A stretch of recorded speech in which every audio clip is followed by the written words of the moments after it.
Did demons have sexual relations with women in Genesis chapter 6, verse 4? Genesis chapter 6, verse 4 is one of the most controversial verses in the whole of Scripture.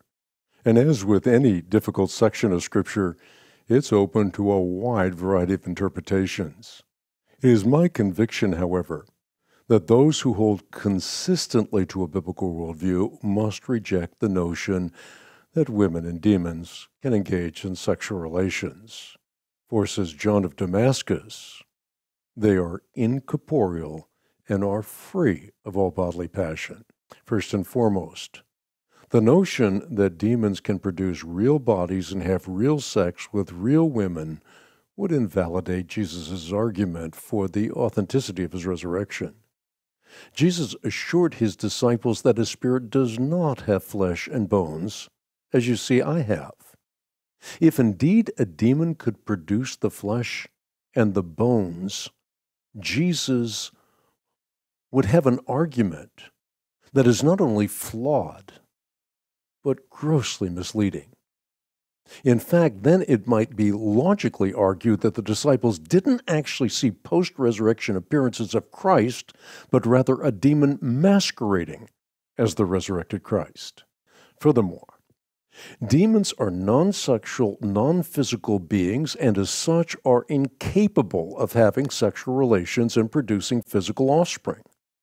To say that demons can create bodies with DNA and fertile sperm is to say that demons have creative power, which is an exclusively divine prerogative. If demons could have sex with women in ancient times, we'd have no assurance that they couldn't do so in modern times, and nor would we have any guarantee that the people we encounter every day are fully human.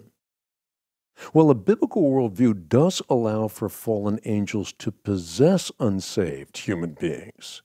It doesn't support the notion that a demon-possessed person can produce offspring that are part demon and part human. Genesis 1 makes it abundantly clear that all of God's living creations are designed to reproduce according to their own kinds. Finally, the mutant theory raises serious questions pertaining to the spiritual accountability of hypothetical demon humans and their relation to humanity's redemption. We have no biblical way of determining what category the demon humans would fit into, whether they be judged as angels or as men, or more significantly, whether it would even be among those for whom Christ died. I believe the better interpretation is that sons of God simply refers to the godly descendants of Seth, and daughters of men to the ungodly descendants of Cain. Their cohabitation caused humanity to fall into such utter depravity that God said, I will wipe mankind whom I have created from the face of the earth, men and animals and creatures that move along the ground and birds of the air. For I'm grieved that I made them. But Noah found favor in the eyes of the Lord.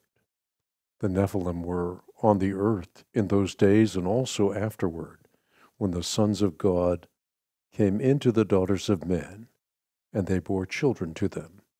Those were mighty men who were of old, men of renown. Genesis chapter 6, verse 4.